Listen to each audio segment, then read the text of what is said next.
नमस्कार दोस्तों, मेरा नाम कुमार है और मैं आज आपके लिए लेके आया हूँ एक इंटरव्यू का क्वेश्चन जो कि इंजीनियर्स खासकर जो हैं जो काफ़ी ज़्यादा इस क्वेश्चन से परेशान रहते हैं जब उनका सिलेक्शन बैंक में होता है और वो इंटरव्यू को फेस करने के लिए जाते हैं।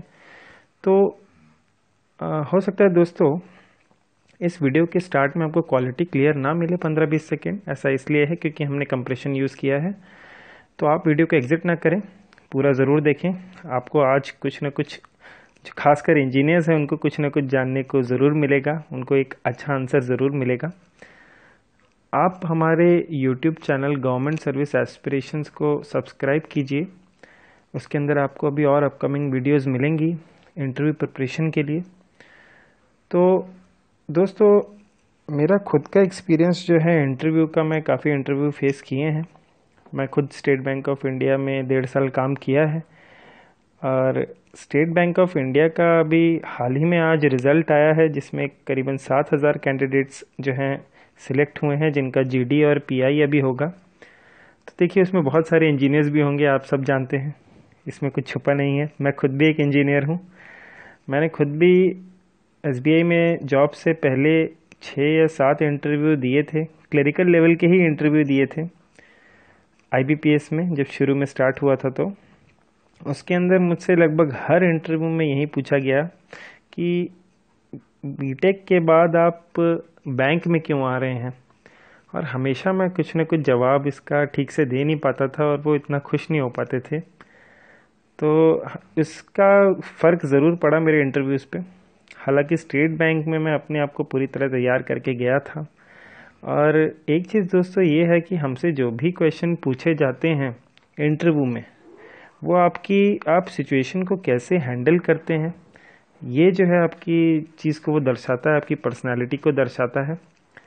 वो ये ज़रूर चेक करते हैं कि आप उनके क्वेश्चंस को आंसर कैसे कर रहे हैं, किस हिसाब से दे रहे हैं, आपके फेशियल एक्सप्रेशंस क्या हैं, आप उस क्वेश्चन को एज अ चैलेंज किस तरह से ले रहे हैं, क्योंकि ये बहुत चैलेंजिंग क्वेश्चन है एक बीटेक कैंडिडेट के लिए जो कि बैंक के लिए अपीयर हो रहा है।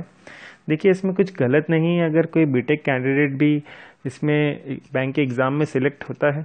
ऐसा इसलिए है क्योंकि पोस्ट खुद कहती है, जो खुद नोटिफिकेशन ये कहता है कि इस जनरल बैंकिंग जो है जिसके लिए आप पेपर आपने दिया है, जनरल बैंकिंग के लिए कोई भी ग्रेजुएट जो है वो अप्लाई कर सकता है। तो बीटेक कोई पीएचडी की डिग्री तो नहीं है ना, ऐसा नहीं है। वो भी एक ग्रेजुएट प्रोफेशनल डिग्री ज़रूर है, पर एक ग्रेजुएशन भी ट्रीट किया जाता है, वो भी एग्ज़ाम भर सकते हैं। तो ऐसा जो हुआ बना हुआ है कि नहीं इंजीनियरिंग के बाद बैंक, ऐसे करके काफ़ी जो कुछ मूवीज़ भी आई हैं जो बोलती हैं कि इंजीनियरिंग के बाद बैंक क्यों, आप जानते हैं कौन सी मूवी। बट दोस्तों, असल बात है अगर हम फैक्ट देखें तो हम सब जानते हैं कि सबसे पहले पेट आता है, उसके बाद कुछ आता है। और गवर्नमेंट जॉब के लिए अगर बीटेक आदमी सिलेक्ट भी होता है तो वो भी अच्छा ही है, कुछ गलत तो है इसमें नहीं, क्योंकि वो भी कंपटीशन पार करके कंपटीशन में तैयारी करके ही आया है, कोई ऐसे ही नहीं घुसा है, वो उसने भी मेहनत की है। तो उसका भी हक बनता है कि वो जो है एग्ज़ाम में अपना दे अपना, अगर उसने इतनी मेहनत करके वो मेंस भी निकाल के अगर वो इंटरव्यू में जाता है तो उसको एक मौका, फेयर मौका मिलना चाहिए। पर इंटरव्यू आपको वाला जो है आदमी, वो आपको यही देखेगा कि आप इस क्वेश्चन को कैसे टैकल करते हैं। तो चलिए अब हम सीधे क्वेश्चन पे आते हैं एक बार। दोस्तों, आप क्वेश्चन देख सकते हैं, वाई बैंकिंग आफ्टर इंजीनियरिंग, या बीई या बीटेक, बात एक ही है। तो ये काफ़ी ड्रेडिड क्वेश्चन है, बहुत ही खतरनाक क्वेश्चन है जिसका आंसर बच्चे ढूंढते रहते हैं कि क्या दें क्या नहीं दें, क्या देना चाहिए। मैंने इसमें लिखा ज़रूर है, अभी एक और आधा पेज का और है आंसर इसके अलावा। तो मैं अभी आपको पढ़ के बोलूँगा, पर आपको बोलना कैसे है आप उसको एक बार, मैं जैसे बोल रहा हूँ आप एक बार देखिए, उसमें जो है रटा रटाया आंसर आपको नहीं लगेगा। और आप उसके अंदर अपने हिसाब से प्लस माइनस करके जो आपके अच्छे पॉइंट्स है आप डाल सकते हैं। उस हिसाब से आप मिरर के सामने प्रैक्टिस कीजिए, एक मिरर के सामने बार बार प्रैक्टिस कीजिए। ये मेरी टेक्निक थी, मैं मिरर के सामने बोलता था, क्वेश्चन पढ़ के खुद अपने फेशियल एक्सप्रेशंस में मिरर में ज़रूर देखता था। देखिए, आई कांटेक्ट बहुत ज़्यादा ज़रूरी है। अगर आप किसी इंटरव्यू पैनल के पास जाते हैं तो 4-5 लोग तो करीबन होते हैं। मेरे पैनल में 4 लोग थे करीबन, 3 मेल थे और एक फीमेल थी। तो सबके साथ मैंने आई कांटेक्ट मेंटेन करा था। ये नहीं कि एक आदमी को ही जिसने क्वेश्चन पूछा है सिर्फ उसी को देख के मैं आंसर दे रहा हूँ, ऐसा नहीं था दोस्तों। मैं बीच बीच में अपने आई कांटेक्ट से जो है सारे सारे मेंबर्स के साथ कर रहा था, ताकि उनको लगे कि yes I they are into discussion also, कि उनको भी इंपॉर्टेंस दी जा रही है। तो ये चीज़ ध्यान रखिएगा। चलिए एक बार हम सीधे अब पढ़ते हैं इसको। मैं आपको और भी टिप्स दूंगा, अभी और भी बहुत सारे क्वेश्चंस लूँगा जो मुझे लगते हैं कि पर्सनल इंटरव्यू में आ सकते हैं। और इसको आपको कैसे, आपको नेट पे काफ़ी कुछ मिलेगा, पर आपको कैसे बोलना है, किस तरह से बोलना है, वो मैं आपको एक थोड़ा आइडिया ज़रूर दूंगा। आप अपने हिसाब से उसमें प्लस माइनस कीजिएगा। तो देखिए क्वेश्चन देखिए, why banking after engineering BE by BTech. तो देखिए मैंने लिखा है, today the world is being powered by information technology, the business lines are changing and continuously evolving. I mean, there is no sector which is untouched by the IT revolution. The bank itself recruits IT specialists periodically to cater and manage technological advancement and maintain a competitive advantage over others. I, being a BTech by BE by engineer जो भी हैं, will prove to be an asset to the bank. The bank can shift me to some technical department if situation demands, and that too the bank will have to invest less in my training compared to non-IT folks. Because I possess certain skill sets which will help me to easily understand and deliver to solve problems quickly. आगे देखिए जरा एक बार। In a nutshell, I can say that if the bank recruits me, then they will get this dual advantage of getting a candidate suitable to perform in general banking, as well as, if situation demands, can also perform in specialist cadre role. So I believe that will be a win-win situation for both of us.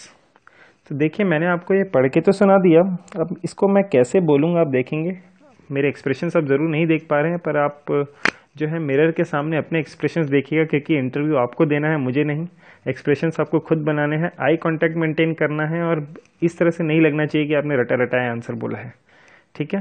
क्योंकि interviewer सब जानता है, वो सब जानता है आप क्यों आए हैं, क्या करके आए हैं, वो बहुत सारे इंटरव्यू ले चुके हैं। तो ये चीज़ ध्यान रखिएगा, आप बहुत नॉर्मल रहिए, बहुत ज़्यादा नेचुरल रहिए।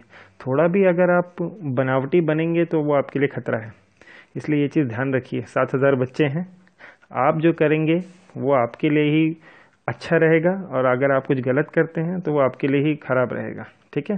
तो चलिए अब हम देखते हैं इसको आंसर हम किस तरह से देंगे। Why banking after engineering by BE by BTech, why. तो अब आप कैसे देंगे आंसर, आप देखिए, आप एकदम से चौकन्ना मत होइएगा, आप सीधे एकदम नेचुरल तरीके से रहिएगा और बोलिएगा। देखिए अब मैं बोलने जा रहा हूँ।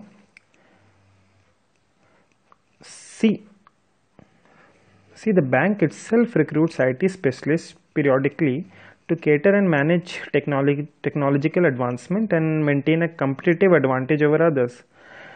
Today, the world is being powered by information technology. I mean, the business lines are changing and continuously evolving. So, I, being a BTech, will prove to be an asset to the bank. The bank can shift me to some technical department if situation demands, and that too the bank will have to invest less in my training compared to my non-IT folks, because I possess certain skill sets which will help me to easily understand things and deliver to solve problems quickly.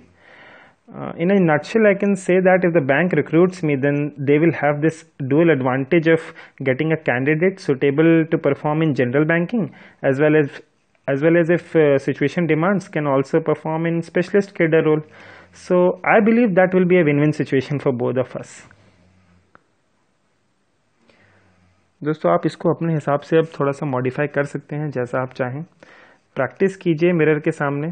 मेरी खुद की practice छूट गई है, तब भी मैंने कोशिश करी आपको बोलने की। जो मैंने पहले अपने आंसर्स बनाए थे उसमें से एक मैंने आपको दिया, तो आप अपने हिसाब से इसमें बोल सकते हैं। ये खासकर सिर्फ इंजीनियरिंग स्टूडेंट्स के लिए है, क्योंकि इंजीनियरिंग के बच्चों के लिए ही ये क्वेश्चन है, और बहुत ही घातक क्वेश्चन है। दोस्तों मैंने 1.5 साल स्टेट बैंक में काम किया है, 2014 में मैंने उसको छोड़ा। अब क्यों छोड़ा, क्या छोड़ा, वो बहुत डिफरेंट चीज़ है, तो आप उस चीज़ में अभी ना जाएं। बस आप अपने अभी इंटरव्यू की प्रिपरेशन करें, पीआई की और आपके जीडी की, क्योंकि कंपटीशन ज़्यादा है। ऐसा नहीं कि कंपटीशन में, ये नहीं कहूँगा कि नहीं है। आजकल जो है बच्चे काफ़ी ज़्यादा जो हैं आपका काफ़ी ज़्यादा आजकल जो है बच्चे वो काफ़ी ज़्यादा मतलब तैयारी वाइज और उनका जो मेंटल लेवल है सोचने का वो काफ़ी ज़्यादा जो है अच्छा हो चुका है। और मतलब क्योंकि ये इसलिए मैं भी कहूँगा क्योंकि पैटर्न बहुत बुरी तरह चेंज हुआ है, तो लोगों ने अपना जो कैंडिडेट्स ने अपनी तैयारी का तरीका, अपना जो स्ट्रैटेजी है वो काफ़ी तरीके से, बहुत ज़्यादा तरीका जो है उनका चेंज हुआ है, क्योंकि उनको बिल्कुल सिचुएशन के हिसाब से ही अपने आप को ढालना पड़ता है। और यही चीज़ है दोस्तों, आप जॉब भी करेंगे तो आपको सिचुएशन में अपने आप को ढालना ही पड़ेगा। अगर आप बीटेक भी हैं तो आप जनरल बैंकिंग करने जा रहे हैं, जो बिल्कुल ही अलग चीज़ है। आपने बीटेक में सी पढ़ा होगा, सी प्लस प्लस पढ़ा होगा, डेटा स्ट्रक्चर्स पढ़ा होगा, आपने डीएसपी पढ़ी होगी, आपने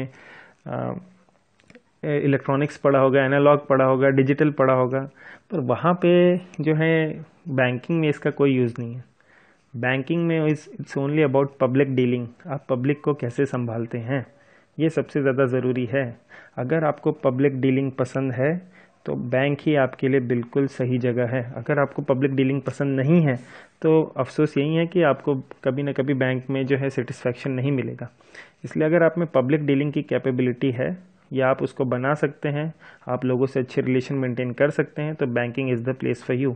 लोगों की बातों में ना जाएं कि बैंक की नौकरी में टाइम बहुत ज़्यादा लगता है, ये लगता है, वो लगता है, पैसा कम है, ये है। ऐसा कुछ नहीं है। जिसके लिए पब्लिक डीलिंग जो है, जो वो अच्छे से कर सकता है, जो एकदम अपना मतलब जिसको बैंकिंग में इंटरेस्ट है काफ़ी ज़्यादा फाइनेंशियल सेक्टर में, वो ज़रूर जाए। मेरा नहीं था इतना, बैंकिंग मुझसे नहीं कोप अप हो पाई तो मैंने बैंकिंग छोड़ी। ये ज़रूरी नहीं कि आपके लिए जो है आप कोप अप ना कर सकें।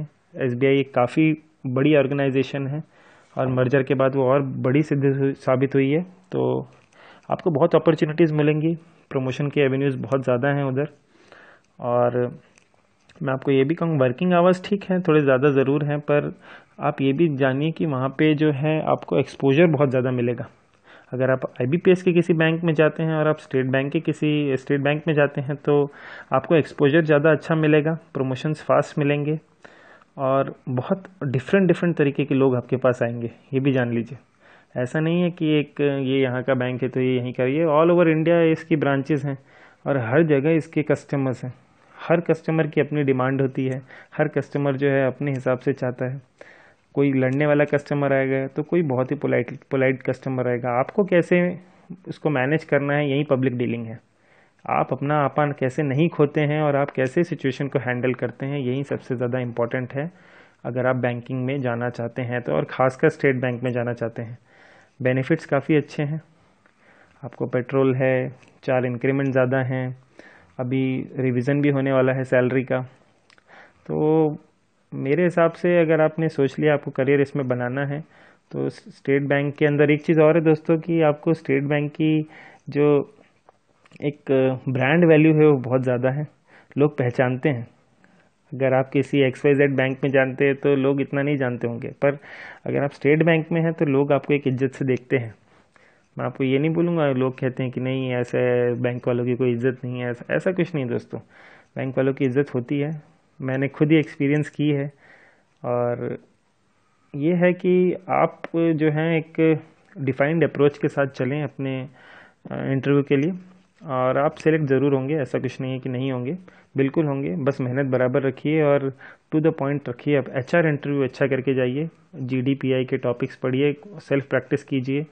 अगर आपके जानकार हैं जिनकी जो इसमें इंटरेस्ट रखते हैं डिस्कशन में, घर में सबसे डिस्कशन कीजिए, भाई भाभी बहन पापा मम्मी सबसे आप डिस्कशन कर सकते हैं। क्योंकि क्या है, ये कुछ दिनों का जो समय है ये आपकी लाइफ बदल सकता है। आप एक गवर्नमेंट एम्प्लॉय बनने जाएंगे और एक काफ़ी बड़ी ऑर्गेनाइजेशन में आप जाने वाले हैं, फॉर्च्यून 500 में जो है, और तो उसका एक अलग ही जो है रुतबा है। तो दोस्तों फिर आज का मैं वीडियो यहीं ख़त्म करता हूँ। मैंने ये स्पेशली सिर्फ ये बैंकिंग आफ्टर इंजीनियरिंग के लिए बनाया था, और बाकी वीडियोस भी मैं बनाऊँगा ज़रूर, पर अगर आप जो हैं इंटरेस्टेड हैं तो ज़रूर मुझे बताइएगा। लाइक कीजिए, कमेंट कीजिए वीडियो पे और शेयर कीजिए।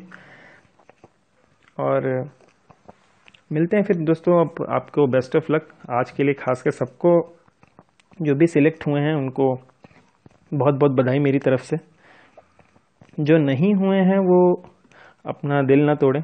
ऐसा कुछ नहीं है कि आपके लिए आगे कुछ नहीं है, अब तो एसबीआई में नहीं हुआ तो कहीं नहीं हुआ, ऐसा कुछ नहीं है दोस्तों। अल्टीमेटली बस आपको एक नौकरी लेनी है और कुछ नहीं।